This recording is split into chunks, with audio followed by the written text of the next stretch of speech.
Бірінші бол немесе өзгеше бол. Маркетинг саласының мызғымайтын қағидасы осы.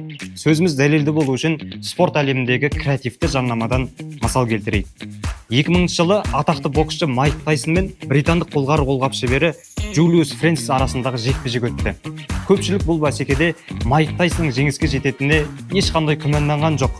Бірақ осы сәтті ағылшынның The Mirror газеті ұтымды пайдаланып кетті. Олар Майк Тайсонның қарсыласы Фрэнсистің бокс аяқ киіміне демеушілік етіп, аяқ киімнің табанына өздерінің логотипін жабыстырды. Көптен күткен бокс бәсекесі бастала салысымен-ақ Майк Тайсон қарсыласының аяғын көктен келтіріп, бір емес 5 рет нокдаунға жіберді. Осылайша Фрэнсистің табаны бірнеше рет камераларға анық көрініп, The Mirror газетінің жарнамасы миллиондаған көрерменнің назарына ілікті. Мінекей бұл минималды шығынмен максималды әсерге қол жеткізген ұтқыр жарнаманың үлгісі.